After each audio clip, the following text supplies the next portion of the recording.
Hello everyone, good evening. कैसे हैं आप लोग? आई होप पढ़ाई वढ़ाई आप लोग का बढ़िया चल रहा होगा। कल बहुत इंपॉर्टेंट टॉपिक पर डिस्कशन हुआ हमारा, एक्सेलरेशन का, है ना। जिसमें हम लोग एक्सेलरेशन क्या होता है वो समझे, इक्वेशन क्या होता है वो समझे, what is the unit of acceleration वो समझे, है ना। फिर उसके बाद क्या होता है यूनिफॉर्म एक्सेलरेशन क्या होता है वो भी बताया आपको कल। फिर नॉन यूनिफॉर्म एक्सेलरेशन क्या होता है वो बताया। The difference between acceleration and retardation दोनों बताया आपको, है ना। अब उसके लास्ट में एक टॉपिक रह गया था जो था एवरेज वेलोसिटी। कल मैंने इसको इसलिए नहीं बताया कि वीडियो थोड़ा बहुत लंबा हो जाता है ना, तो वीडियो को देखने में बोरियत लगता है ना। तो बहुत लंबा वीडियो बनाने का कोई मतलब नहीं है। You can divide it in smaller sessions, ठीक है। 30-35 मिनट से ज़्यादा बड़ा वीडियो नहीं होना चाहिए, ठीक है। इसलिए मैंने कल उसको रोक दिया था, ठीक है। तो आज का जो आपका टॉपिक है उसके आगे हम लोग जो लास्ट टॉपिक बच रहा है ना, इसके बाद एक बहुत इंपॉर्टेंट टॉपिक आने वाला, बहुत ही इंपॉर्टेंट टॉपिक, है ना। Equation of uniformly accelerated motion, है ना। बहुत इंपॉर्टेंट टॉपिक है, तो उसके पहले हम इसको कंप्लीट कर देते हैं। मैंने क्या लिखा है, एवरेज वेलोसिटी। ऑब्वियस सी बात है, इसके आगे टर्म लगा हुआ है क्या, वेलोसिटी। तो ऑब्वियस सी बात है, एवरेज वेलोसिटी किसी वेलोसिटी का ही बात किया जा रहा होगा, है ना। तो अकॉर्डिंग टू स्टेटमेंट और definition you can say that average velocity is the mean value of initial velocity of a moving object and the final velocity of a moving object, है ना। जैसे इसके पहले आपने क्लास 8 या 7 में शायद पढ़ा होगा, मीन निकालना पड़ा होगा, है ना। तो मीन निकालने का क्या होता है, मीन निकालने का मतलब होता है, अगर मान के चलिए आपको फॉर एग्जांपल आपको हिंदी में आया 15 मार्क्स, है ना, और इंग्लिश में आया 60 मार्क्स, मैथ्स में आया 80 मार्क्स, साइंस में आया 70 मार्क्स, और एसएसटी में आया 80 मार्क्स। तो मीन निकालना होता है तो क्या करते थे, जितना नंबर्स आया divided by total number of subject, ठीक है। तो वैसे ही यहाँ पे कितना वेलोसिटी है, एक वेलोसिटी, दो वेलोसिटी, ठीक है। तो जितना वेलोसिटी है उनका addition divided by number of velocities divided by 2 करती है, ठीक है। तो एक्चुअली हम कह सकते हैं कि एवरेज वेलोसिटी क्या है, एवरेज वेलोसिटी है जब कोई एक मूविंग ऑब्जेक्ट किसी एक पर्टिकुलर पॉइंट से दूसरे पॉइंट तक पहुंच रहा है, तो ऑब्वियस सी बात है वो मोशन में है। वेलोसिटी में है, इसका मतलब स्ट्रेट पाथ में चल रहा है, किसी डिफरेंट डायरेक्शन में जा रहा है ना। उसके साथ साथ एक बात और भी है कि ये कोई ज़रूरी नहीं है कि जो मूविंग ऑब्जेक्ट है वो यूनिफॉर्म वेलोसिटी से जा रहा हो। बात समझ में आ रहा है? तो यूनिफॉर्म वेलोसिटी से जा रहा हो तब तो कोई वेलोसिटी चेंज होगा ही नहीं, फिर तब तो वेलोसिटी सेम होगा। बट यूनिफॉर्म वेलोसिटी में अगर नहीं है तो what you can say is that from moving from point A to B, moving from point A to B, moving from point A to B, if initial velocity is u and final velocity is v, then between A and B, A से लेके B तक के बीच में जो velocities का अंतर है ना, तो क्या करेंगे कि जब पॉइंट A से लेके B तक जा रहे हैं, तो when the journey was started, the initial velocity of the moving object is u, and when the journey stopped at point B, the final velocity is v। तो ये हो सकता है ना कि ए से लेके बी तक के जाने के दौरान जो ऑब्जेक्ट मोशन में है उसका वेलोसिटी यूनिफॉर्म ना हो। तो यूनिफॉर्म नहीं होगा तो नॉन यूनिफॉर्म होगा। नॉन यूनिफॉर्म होने पर भी ये भी कह सकते हैं कि कभी यूनिफॉर्म रहा होगा, कभी नॉन यूनिफॉर्म रहा होगा। मतलब हमको ये आइडिया नहीं है कि यहाँ से यहाँ तक जाने के दौरान वेलोसिटी कैसा था, है ना। बट वेलोसिटी था, ये तो तय था, क्योंकि दिख रहा है ए से लेके डिफरेंट डायरेक्शन में बी की ओर जा रहा है। तो डिफरेंट डायरेक्शन में जा रहे हैं तो कोई भी मोशन होगा तो उसका उस दौरान जो वेलोसिटी होगा वो तो डिफिनिटी होगा ना, डायरेक्शन डिफिनिटी होगा तो वो वेलोसिटी ही होगा। वो स्पीड तो नहीं हो सकता, वो वेलोसिटी होगा, है ना। तो पॉइंट ए से बी तक जाने के दौरान वेलोसिटीज जो है वो इनिशियल वेलोसिटी है u, फाइनल वेलोसिटी है v। तो अगर क्योंकि हमको बाकी और भी किसी तरह के वेलोसिटी के बारे में जानकारी नहीं है, so you can say that क्या ए से लेके बी तक के बीच में हमको कोई एक एवरेज क्वांटिटी पता चल सकता है कि जब ए से लेके बी तक ऑब्जेक्ट जा रहा था, मोशन में था, तो उस दौरान उसका वेलोसिटी किस तरह का था, है ना। तो बोलते हैं कि अगर इस पूरी जर्नी के दौरान एक डिफिनिट वेलोसिटी अगर ना पता हो, तो अगर डिफिनिट वेलोसिटी नहीं पता होता तो we can say that from point A to B the object has moved from point A to B with an average velocity of initial velocity plus final velocity by 2। बात समझ में आया? तो ये एक फॉर्मूला है टू कैलकुलेट एवरेज वेलोसिटी, है ना। तो देखिए यहाँ पे फाइनल वेलोसिटी का जो साइन है, जो सिंबल है, वो स्मॉल v करके लिखा हुआ है ना, और इनिशियल वेलोसिटी स्मॉल u लिखा हुआ है। तो जो एवरेज वेलोसिटी है ना, तो उसको कहते हैं न्यू बार, है ना, ये जो साइन है ना स्मॉल v ऐसे करके देखिए, ऐसे करके ऐसे लिखाता है, ठीक है, ये इसको कहते हैं न्यू, न्यू इसको प्रोनाउंस किया जाता है न्यू। NEW न्यू मत समझिएगा, न्यू मतलब नया होता है, ये वो न्यू नहीं है ना, इसका प्रोनाउंसिएशन है, नाम है न्यू। जैसे थीटा सिग्मा फाई कैसे होता है वैसे न्यू, इस सिंबल का नाम है न्यू, ठीक है। तो न्यू के ऊपर जब बार लिखा हुआ हो ना, जब न्यू के ऊपर बार हो तो समझ जाइएगा कि ये सिंबल किस चीज को बता रहा है, ये सिंबल एवरेज वेलोसिटी को बता रहा है। किस चीज को बता रहा है, एवरेज वेलोसिटी को बता रहा है। बात समझ आ गया है ना। तो the symbol of average velocity is new bar, है ना, new bar and it is denoted by u plus v by 2, initial velocity plus final velocity divided by 2, or you can say that the mean value of initial and final velocity। बात समझ में आ गया। बहुत ही आसान है, कोई बहुत बड़ा टॉपिक नहीं है, बहुत सिंपल सा टॉपिक है। इसका जरूरत तभी पड़ता है जब एक्सेप्शनली क्वेश्चन में ये लिखा हुआ हो कि एवरेज वेलोसिटी इतना है, इनिशियल वेलोसिटी इतना था, find out the final velocity. तो ये दिया हुआ है, ये दिया हुआ है, तो ये नहीं निकाल लेंगे, ठीक है। मान के चलिए ये दिया हुआ है और ये दिया हुआ है, ये निकालना है, ये निकालना है, तो निकाल नहीं लेंगे। तो पर्पसली अगर किसी क्वेश्चन में दिया हुआ हो तो अलग बात है, लेकिन क्योंकि ये भी एक फिजिकल क्वांटिटी है, ये भी एक टर्म है, ये भी इसके साथ भी एक कंडीशन है, एवरेज वेलोसिटी ऐसे ही तो नहीं निकाला गया है। एवरेज वेलोसिटी कब निकाला गया है, जब आपको ये पता ना हो कि किसी एक पर्टिकुलर डायरेक्शन में जब ऑब्जेक्ट मूव कर रहा है तो इनिशियल पॉइंट और फाइनल पॉइंट के बीच में एग्जैक्ट वेलोसिटी का वैल्यू कितना था, या ये आपको डेफिनेट वेलोसिटी नहीं पता हो, तो आप क्या करिएगा, आप ये करिएगा कि इनिशियली वेलोसिटी इतना था, फाइनल वेलोसिटी इतना था, so the average velocity during the journey of point A to B, A से लेके बी तक जाने के दौरान एवरेज वेलोसिटी जो है वो इतना था, इनिशियल प्लस फाइनल बाई 2। बात समझ आ गया। इसकी जरूरत न्यूमेरिकल में कभी कभार पड़ता है, तो उसको ध्यान में रखिएगा, ठीक है। अब अपना टॉपिक हम यहीं पर ऐड करते हैं। सिंबल ये भी दिया हुआ है ना, क्योंकि अच्छा एक चीज रह गया कि यूनिट क्या होगा, क्योंकि ये भी एक वेलोसिटी है तो इसका भी यूनिट मीटर पर सेकंड, इसका भी यूनिट हो जाएगा मीटर पर सेकंड। वेलोसिटी है ना, जैसे बाकी वेलोसिटी का यूनिट है इसका भी यूनिट होगा। जैसे एक्सेलरेशन का यूनिट भी मीटर पर सेकंड स्क्वायर है, रिटार्डेशन निगेटिव होने के कारण भी उसका यूनिट मीटर पर सेकंड स्क्वायर है। तो दोनों है तो जैसे एक्सेलरेशन ही ना, अंतर बस ये है कि एक पॉजिटिव एक्सेलरेशन होता है, एक नेगेटिव एक्सेलरेशन था। नेगेटिव एक्सेलरेशन को ही ना हम रिटार्डेशन कहते हैं। सो ये भी एक वेलोसिटी है तो इसका भी यूनिट मीटर पर सेकंड ही होगा। बात समझ में आ गया। अब अपने हम चलते हैं बहुत इंपॉर्टेंट टॉपिक की ओर, वो है equation of motion of uniformly accelerated object, है ना। कोई एक ऑब्जेक्ट है जो यूनिफॉर्म मोशन में है तो उसका इक्वेशन ऑफ मोशन क्या होता है, कैसे होता है, कैसे डिराइव करते हैं, उसमें कौन से कैरेक्टर का क्या मतलब होता है, कौन सा मेंबर फॉर्मूले का क्या रोल प्ले कर रहा है, ये बहुत इंपॉर्टेंट है। और उससे संबंधित न्यूमेरिकल भी बहुत इंपॉर्टेंट है और बहुत अनगिनत न्यूमेरिकल हो सकता है। तो इक्वेशन ऑफ मोशन को बहुत ध्यान से समझेंगे और जो शुरुआत करेंगे वो ऐसा होना चाहिए कि हमारा कन्फाइंड वैल्यू तीनों ही equation of motion, 3 equation of motion होता है यूनिफॉर्मली ऑब्जेक्ट का मोशन का 3 इक्वेशन होता है ना। तो तीनों इक्वेशन को बहुत ध्यान से देखेंगे और उसको कैसे डिराइव करते हैं, कौन जो फॉर्मूले में मौजूद जो जो सिंबल है उसका क्या किरदार है, क्या रोल है, वो कब इस्तेमाल किया जाएगा, इक्वेशन ऑफ मोशन कब इस्तेमाल किया जाएगा, है ना। तो इस हिसाब से अगर देखेंगे तो उसका अपना चर्चा करेंगे, ठीक है। तो अब बढ़ते हैं अपने अगले टॉपिक की ओर। सो देखिए अभी मैंने बोर्ड पर कुछ लिखा है ना, उसमें क्या लिखे हैं, हम जो आगे टॉपिक डिस्कस कर रहे हैं वो डिस्कस कर रहे हैं equation of uniformly accelerated motion, equation of uniformly accelerated motion, है ना।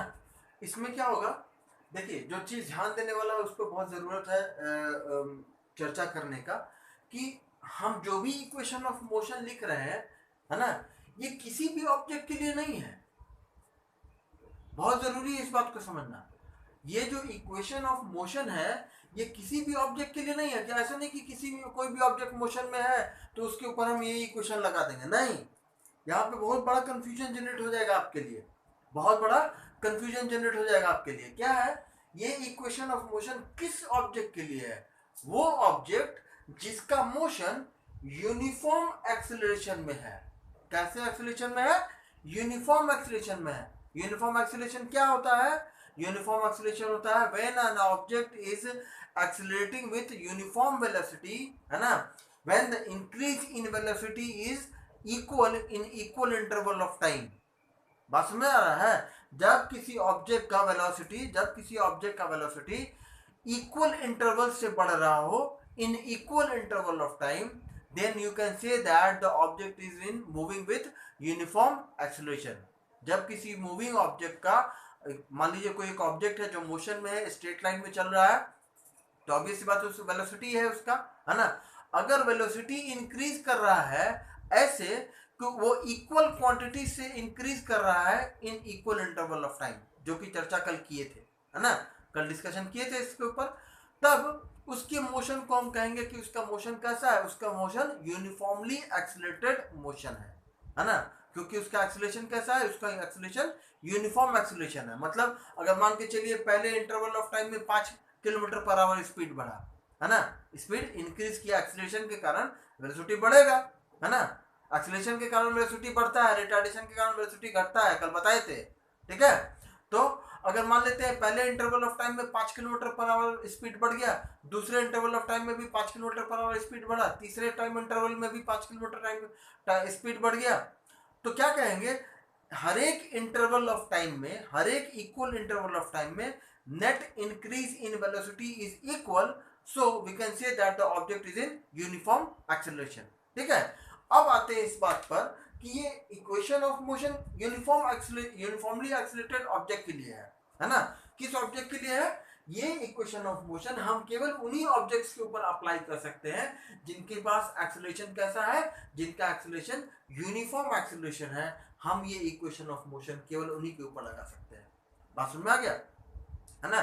जैसे कोई फ्रीली फॉलिंग ऑब्जेक्ट होता है ना, फ्रीली फॉलिंग ऑब्जेक्ट, छत पर गए, छत पर से ईंटे का या पत्थर का इतना बड़ा टुकड़ा छत पर से गिरा दिए, तो जब गिरने पर जमीन तक पहुंचेगा ना पत्थर, मान के चलिए दो मंजिला मकान है, 2 फ्लोर का मकान है, तो छत पर से जाकर 2 फ्लोर के ऊपर से एक पत्थर हम नीचे गिरा है, तो वो जो पत्थर जब गिरेगा ना तो उसका मोशन होगा, तो वो जो मोशन होगा ना वो यूनिफॉर्मली एक्सीलरेटेड मोशन होता है। बस एक उदाहरण दे रहा है, वो यूनिफॉर्मली एक्सीलरेटेड मोशन होता है, ठीक है। तो आते हैं अपने पहले टॉपिक पर, फर्स्ट इक्वेशन ऑफ मोशन। बोलेंगे फर्स्ट इक्वेशन ऑफ मोशन में लिखा है v is equal to u plus at, है ना। तो पहले तो समझ लेते हैं कि इस फॉर्मूले में जो 4 किरदार है वो चारों किरदार है कौन कौन, है ना। तो देख लेते हैं क्या लिखा है, v क्या होता है, यूनिफॉर्म एक्सीलरेशन में अगर कोई वेलोसिटी, कोई ऑब्जेक्ट अगर मोशन में है ना, उसका वेलोसिटी ऐसे है कि इक्वल क्वांटिटी बढ़ रहा है इक्वल इंटरवल ऑफ टाइम में, तो उसका एक्सीलरेशन यूनिफॉर्म एक्सीलरेशन होगा। तो वैसे स्थिति में v क्या होता है, v is final velocity, u क्या होता है, u is the initial velocity, है ना। a क्या होता है, उस यूनिफॉर्मली एक्सीलरेटेड ऑब्जेक्ट का एक्सेलरेशन, है ना, वो यूनिफॉर्म होना चाहिए। a क्या है, ये एक्सेलरेशन है। t क्या है, t वो टाइम है जिस टाइम के दौरान ऑब्जेक्ट मोशन में एक्सेलरेट कर रहा था, है ना। तो एक्सेलरेट करने का जर्नी, उसका कहानी कैसा हुआ, उसको ऐसे समझिए कि पॉइंट a से एक ऑब्जेक्ट एक्सेलरेट करना शुरू किया, पॉइंट ए पर से एक ऑब्जेक्ट एक्सेलरेट करना शुरू किया, तो जिस पॉइंट से एक्सेलरेट करना शुरू किया उस पॉइंट पर कुछ वेलोसिटी रहा होगा ना, मान लेते हैं वो वेलोसिटी है u, तो इस वेलोसिटी को क्या कहेंगे, ये वेलोसिटी को कहेंगे कि ये uniform acceleration, uniformly accelerated object का जब यूनिफॉर्म एक्सेलरेशन शुरू हुआ, है ना, तो उस दौरान ये उसका इनिशियल वेलोसिटी है ना। जब पॉइंट बी तक पहुंचा तो यूनिफॉर्म एक्सेलरेशन बढ़ते बढ़ते पॉइंट बी तक पहुंचे, तो पॉइंट बी पर जब पहुंचे तो उस दौरान वेलोसिटी कितना था, तो मान लेते हैं वो फाइनल वेलोसिटी v था, ठीक है। और a से b जाने के दौरान ऑब्जेक्ट कैसे कैसे एक्सेलरेशन में था, यूनिफॉर्म एक्सेलरेशन में था, तो यूनिफॉर्म एक्सेलरेशन a से b तक के दौरान कोई एक्सेलरेशन होगा, है ना। a से b तक जाने के दौरान उसका ऑब्जेक्ट कैसा है, वो यूनिफॉर्मली एक्सेलरेटेड है, तो इसका मतलब क्या है कि वेलोसिटी पहले कम था, एक्सेलरेशन शुरू हुआ, तो एक्सेलरेशन शुरू होने के कारण वेलोसिटी बढ़ना शुरू हुआ, वेलोसिटी बढ़ना शुरू हुआ तो u से बढ़ते बढ़ते v तक पहुंच गया, और पॉइंट b पर पहुंचे तो वेलोसिटी नोट किए तो पता चला फाइनल वेलोसिटी v है। तो बोलेंगे ना कि a से b तक जाने के दौरान ऑब्जेक्ट एक्सेलरेशन में था, तभी ना वेलोसिटी बढ़ेगा। वेलोसिटी अपने आप तो नहीं बढ़ सकता है, किसी भी मूविंग ऑब्जेक्ट का वेलोसिटी कब बढ़ेगा, जब उसको एक्सेलरेट किया जाएगा, है ना। तो acceleration, without acceleration there can not be increase in velocity, कोई भी वेलोसिटी कब तभी बढ़ सकता है जब उस मूविंग ऑब्जेक्ट में एक्सेलरेशन हो, है ना। तो अगर मान लेते हैं कि a से b तक जाने के दौरान एक्सेलरेशन a था और यहां से यहां तक जर्नी करने में कितना समय लगा, टाइम t लगा, है ना। तो फर्स्ट इक्वेशन ऑफ मोशन क्या कहता है, फर्स्ट इक्वेशन ऑफ मोशन कहता है कि final velocity v will be equal to initial velocity plus product of acceleration into time, product of acceleration into time. तो बोलेंगे ठीक है सर ये तो इक्वेशन है, पर ये इक्वेशन आया कहां से, ये इक्वेशन आया कहां से। अब किरदार कौन कौन सा है समझ गए, v क्या है, v फाइनल वेलोसिटी, u क्या है, u इनिशियल वेलोसिटी, a क्या है, a एक्सीलरेशन, है ना। जब वेलोसिटी बढ़ रहा था तो उस दौरान जो एक्सीलरेशन होगा वो बोलेंगे a है ना। और टाइम t क्या है, कितने टाइम तक ऑब्जेक्ट जो है वो एक्सीलरेट हो रहा था, है ना। मतलब इनिशियल वेलोसिटी से फाइनल वेलोसिटी तक पहुंचने में उसको कितना टाइम लगा और उस दौरान एक्सीलरेशन कितना था। तो एक्सीलरेशन a था और उतना होने में टाइम कितना लगा, टाइम t लगा। ठीक है, बात समझ में। यहां से एक्सीलरेशन शुरू हुआ तो यहां से वेलोसिटी बढ़ना शुरू हुआ। जब पॉइंट ए पर से वेलोसिटी बढ़ना शुरू हुआ तो बगैर एक्सीलरेशन के तो बढ़ेगा नहीं। तो एक्सीलरेशन यहां से यहां तक के दौरान एक्सीलरेशन कितना था, एक्सीलरेशन a था। पहले वेलोसिटी कम था, मान लेते हैं इनिशियल वेलोसिटी u है। जब एक्सीलरेशन होना शुरू हुआ तो बढ़ते बढ़ते वेलोसिटी कितना पहुंच गया, फाइनल वेलोसिटी v पहुंच गया। और ये एक्सीलरेशन होने के दौरान समय कितना लगा, टाइम t लगा, है ना। तो बोलेंगे ये फॉर्मूला आया कहां से। इसके पहले हम एक फॉर्मूले को इस्तेमाल करते हैं, a how the acceleration of a moving object is given. किसी भी ऑब्जेक्ट का एक्सीलरेशन निकालने का फॉर्मूला क्या है, ऑब्वियस बात है यूनिफॉर्म एक्सीलरेशन में है। ऑब्जेक्ट कैसे कैसे एक्सीलरेशन में, यूनिफॉर्म एक्सीलरेशन में, मतलब ऑब्जेक्ट में एक्सीलरेशन है ना। ऑब्जेक्ट अगर एक्सीलरेट नहीं होगा तो उसका वेलोसिटी कैसे बढ़ेगा। तो मतलब वेलोसिटी बढ़ रहा है, इसका क्या सबूत है, इसका सबूत ये है कि ऑब्जेक्ट के मूविंग ऑब्जेक्ट के ऊपर एक्सीलरेशन काम कर रहा है, तभी ना वेलोसिटी को बढ़ाएगा वो। वेलोसिटी कम होगा, वेलोसिटी अगर बढ़ाना है तो ऑब्जेक्ट को एक्सीलरेट करना शुरू करिए। अब जैसे आप मोटरसाइकिल चला रहे हैं, वेलोसिटी उसका बढ़ाना है, मतलब स्पीड बढ़ाना है, तो बगैर एक्सीलरेशन टाइट किए वेलोसिटी बढ़ेगा, नहीं बढ़ सकता, है ना। तो इसका मतलब है कि वेलोसिटी अगर बढ़ रहा है, इसका मतलब है ऑब्जेक्ट मूविंग ऑब्जेक्ट के ऊपर एक्सीलरेशन काम कर रहा है। तो ये ऑब्जेक्ट जो है वो कैसा एक्सीलरेशन में है, यूनिफॉर्म एक्सीलरेशन में है। तो एक्सीलरेशन है ना, ऑब्जेक्ट के ऊपर एक्सीलरेशन काम कर रहा है ना।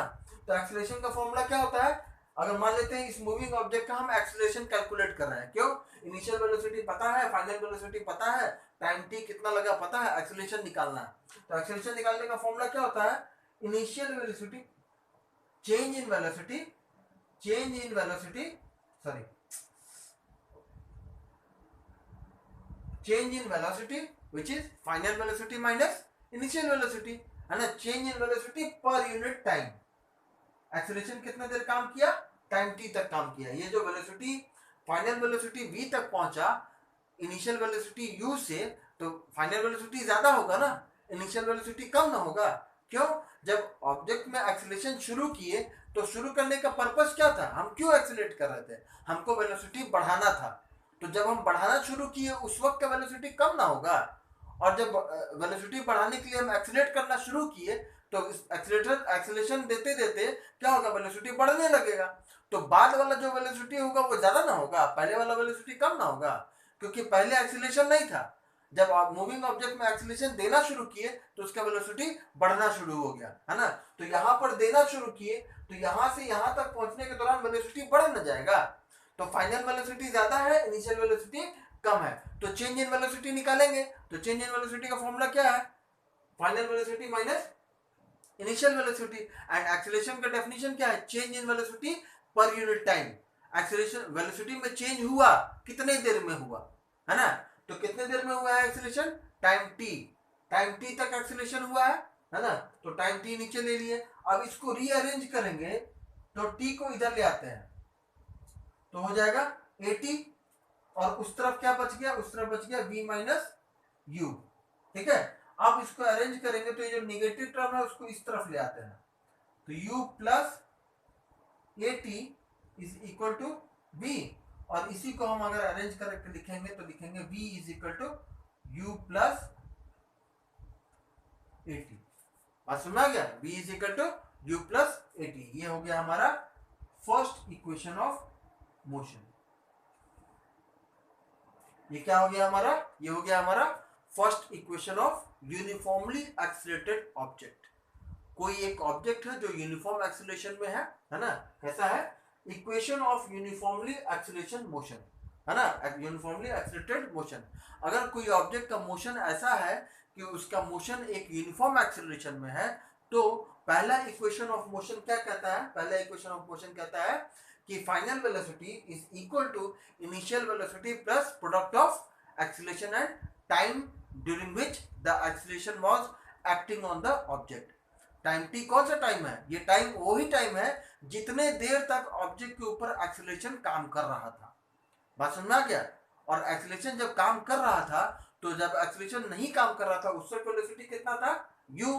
अब एक्सीलरेशन देना शुरू किए तो वेलोसिटी बढ़ेगा, तो वेलोसिटी बढ़ते बढ़ते पहुंच गया v। और ये इनिशियल वेलोसिटी से फाइनल वेलोसिटी तक पहुंचने के दौरान ऑब्जेक्ट के ऊपर कौन सा कितना एक्सीलरेशन काम कर रहा था, एक्सीलरेशन a काम कर रहा था। और एक्सीलरेशन कितने देर तक काम किया, टाइम t तक काम किया, है ना। तो इन चारों किरदारों को लेकर हम एक इक्वेशन में आए जो कहता है acceleration is equal to change in velocity per unit time, है ना। तो ध्यान देने वाला बात क्या है, जब first equation of motion derive करना होगा, जब first equation of motion derive करना होगा तो बात की शुरुआत यहां से होगी। कहां से होगी, acceleration is equal to change in velocity per unit time, यहां से शुरुआत करेंगे। अपने आप रीअरेंज करिएगा तो यहां पर पहुंच जाइएगा। v is equal to u plus at, बहुत इंपॉर्टेंट कंसेप्ट है, बहुत इंपॉर्टेंट इक्वेशन है। ये तीनों इक्वेशन के ऊपर, तीनों equation of motion for uniformly accelerated object, है ना, ये तीनों इक्वेशन ऑफ मोशन पे बहुत सारा तमाम न्यूमेरिकल हो सकता है और बहुत जगह इसका इस्तेमाल है, इसलिए बहुत ध्यान से देखने की जरूरत है। आज का डिस्कशन यहीं पर खत्म करते हैं, फर्स्ट इक्वेशन ऑफ मोशन। बाकी दोनों क्योंकि बड़ा है इसलिए उसके ऊपर आज चर्चा नहीं कर रहे, नहीं तो वीडियो बहुत लंबा हो जाएगा, ठीक है ना। क्योंकि सेकंड इक्वेशन ऑफ मोशन बताने के पहले कुछ और चीजों को समझाना जरूरी है ना। सेकंड इक्वेशन ऑफ मोशन को बताने के पहले तो कुछ और चीज है जिसका कंसेप्ट क्लियर होना चाहिए, तब आपको सेकंड इक्वेशन ऑफ मोशन समझ में आएगा ज्यादा बेहतर ढंग से, है ना। तो इनकम्प्लीट वे में बताने का क्या मतलब है, वो बात बताएंगे जिससे आपको बेहतर ढंग से समझ में आए और लंबे वक्त तक याद करें, जब कोई आपसे पूछे तो आप कभी भी बता दें, है ना। क्योंकि ये तीनों equation of motion exam point of view से most important topic in the first chapter of motion. First chapter of motion में सबसे इंपॉर्टेंट टॉपिक अगर कोई पूछिएगा तो analytical method to derive the equation of motion and graphical method to derive the equation of motion, है ना। ये तीनों इक्वेशन जो है, first equation of motion, second equation of motion and third equation of motion, ये तीनों equation analytically मतलब mathematically भी प्रूफ होता है और ग्राफिकली भी प्रूफ होता है ना। तो 3 एनालिटिकल और 3 ग्राफिकल, ये तीन मिलाकर 6, the most important 6 points in the first chapter of motion from physics class 9, यही 6 टॉपिक है। बात समझ में आ गया। तो कितना इंपॉर्टेंट टॉपिक आप समझ सकते हैं। और न्यूमेरिकल पॉइंट ऑफ व्यू तो ऐसा है कि इसका जरूरत आपको आखिरी चैप्टर तक पड़ेगा, वर्क पावर एनर्जी तक पड़ेगा। बात समझ में आया। तो वर्क पावर एनर्जी तक जरूरत पड़ने वाला है, 10वीं क्लास में भी जरूरत पड़ेगा इसका, ठीक है। और अगर 10वीं के बाद मैट्रिक के बाद भी अगर मान लीजिए आपको पढ़ना है साइंस, तो वहां पर भी जरूर पड़ेगा। फिजिक्स केमिस्ट्री अगर वहां पर भी पढ़ना है तो वहां भी जरूर पड़ेगा। इसलिए बहुत ही इंपॉर्टेंट कंसेप्ट है, बहुत ही इंपॉर्टेंट टॉपिक है, इसलिए इसको ध्यान से समझेंगे, आराम से पढ़ेंगे और ऐसा पढ़ेंगे कि हमको बिल्कुल कंसेप्ट क्लियर हो, कभी भी कोई हमसे पूछे तो हम बता दें, ठीक है। तो अपना ध्यान रखिएगा, इस जो वीडियो के थ्रू समझाए हैं उसको ध्यान से 1 या 2 बार देखिएगा, कंसेप्ट को समझने की कोशिश करिएगा और अपना काम करते रहिएगा, घर पे पढ़ाई करते रहिएगा, ठीक है। ध्यान रखिएगा, थैंक यू।